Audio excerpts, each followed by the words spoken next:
Everyone, welcome back to my driveway. Today we are going to be replacing my BMW Shift knob. Stay tuned. Step 1 is to put your car in accessory mode 1.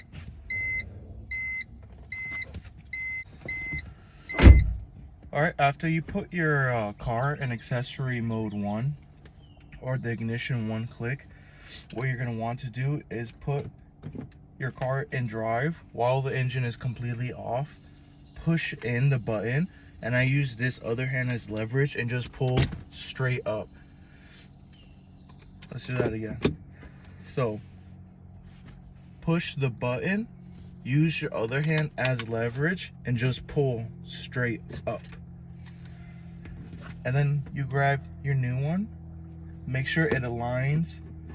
There's a channel in the base that doesn't allow you to put the gear knob any other way but straight, so make sure that channel is aligned.